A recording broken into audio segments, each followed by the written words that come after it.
I love everybody that I've ever worked with. I love all the listeners. I love all the bands we ever worked with. Man, this is heavy. Come on, Mike. Come on, Mike. Come on, Mike. Do it. I just thank everybody for listening, whether it's to me or Raven or Picosi, Mary, Slater, Stephen Wayne, everybody in between, Lidge, Rickon, Suds, whoever the hell was on here, Sebastian, everybody. Howard Stern, of course, and just everybody who's ever spent 1 minute of time listening to this radio station over the last 40 years. We thank you. We were one of you. We are one of you. When we go to concerts, we go because we're a fan, just like you are. And man, I don't know how I'm ever going to top this, but somehow I will. So, all right. Man, it was just it was overwhelming. A lot of emotions. I just came off one of the best shows I ever did, ironically, interviewing one of my idols, one of my favorite radio performers of all time, Howard Stern, and then it was all over. I was very sad. I was very sad because it was a station that I grew up listening to, and it was a station that I was blessed to work for close to over 23 years. It wasn't long before I started hearing from other radio stations. I had an opportunity to go to Albany to program a station out there. I heard from my record company friends, but the very first person to reach out to me was Dick Robinson of Connecticut School of Broadcasting. And we were discussing a variety of different things, my future in radio, what I wanted to do, what I didn't want to do. I think it was Dick that brought up internet radio, and he was asking me my thoughts on internet radio. And so I started asking some of my friends in the industry, people like Jim Koplik at Live Nation, who has been a mentor of mine for a number of years. A lot of my record company friends. I have friends that have managed bands for years, people in the entertainment music business, what their thoughts were of internet radio. And it seemed by and large that everyone felt this is the next step in broadcasting. So now we have this idea to do an internet radio station, but what do you call it? And we were throwing around all kinds of names. I wanted to do Nevermind Radio in tribute to Nirvana, but at the same time saying Nevermind to the radio as you know it today. We had all kinds of names. We were trying to tie in WCCC with the Asylum or the Rock or something like that. And then all of a sudden one day, I believe it was Jim Robinson, who said, I think we can get iRock Radio.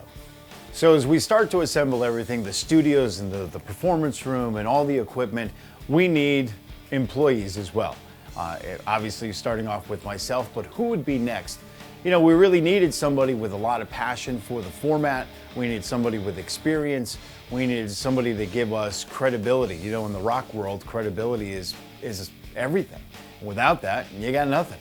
And who better than Stephen Wayne? So when Mike called me about this, it intrigued me, and knowing the Robinson family and my association with Connecticut Schools of Broadcasting because I'm a graduate, I said to Mike, we're either going to go into this full balls, okay, and we're not going to half-ass it, or else I think sitting on the couch eating potato chips and watching Seinfeld is my future.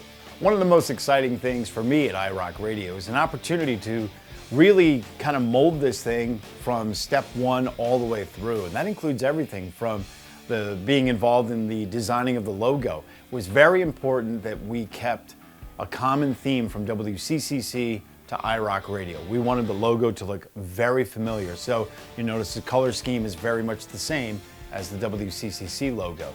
And beyond that, you got the air personalities, familiar voices on the air from WCCC, but behind the scenes as well. We have people at WCCC that we wanted to bring over here. Guys like Chris H. We just simply call him H. He's an IT specialist. This guy knows stuff that I will never know. So from the music to the website to social media to the app to all the different technical things, Chris H., a member of the WCCC fraternity, very important here at iRock Radio as well. My whole thing was just to get into radio and share music with people that loved music. And that's the beauty about WCCC's audience. It's just people that love music. And that's what we do. We're not here to pontificate on the current events. We're here to, educate people with new music, talk about music that we love, talk about music that we grew up listening to, so our listeners are just as passionate as we are. So the plan was to launch iRock Radio on December 8th. And leading up to that, especially the week before, I was really starting to wonder if it was all going to come together because there was still so much to do.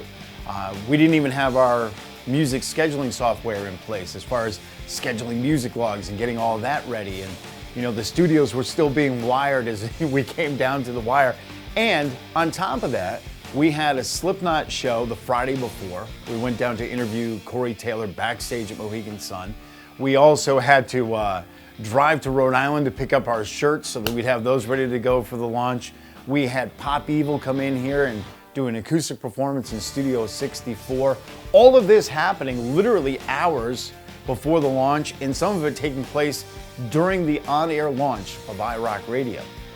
And then Monday the 8th comes along, and we have that 5-hour broadcast. The final broadcast of WCCC was the first broadcast here at iRock Radio. So there was a lot to pull together, and man, I wasn't sure if we were going to be able to do it, but we did. All the things that we did at the Rock 106.9 WCCC, we're taking all those things that made us so great, and we're bringing them and incorporating them into iRock Radio. And we're even going farther than that. We're able to do more and stretch the boundaries more and play more and say more, and we have no restrictions on us whatsoever. So whatever thought process comes into your mind, you can say it. Whatever you want to play, you can play. And that alone, the messages that we can express through the songs from the artists is even more important than anything we've ever done at the Rock 106.9 WCCC. So August 1st, 2014, I had no idea what the future held. I got very excited talking with Dick Robinson and the Connecticut School of Broadcasting about a partnership with iRock Radio. There's no way I could have forecasted the success that we've had in such a short period of time. I always felt once we started this that it was going to be a success. I didn't think it would go as quickly as it has. I mean, when I stop and think about the fact that we have presented shows already as a brand new radio station, we've presented Hell Yeah at the Wolf Den and Pop Evil and All That Remains. We presented Godsmack at Mohegan Sun Arena and got on stage in front of 10,000 people in less than 6 months as a radio station. That's pretty impressive and pretty amazing to me. The bands that have partnered with us, not to mention the clients that have partnered with us, and just to see our numbers grow and grow and grow. To me, there's no way I could have predicted it.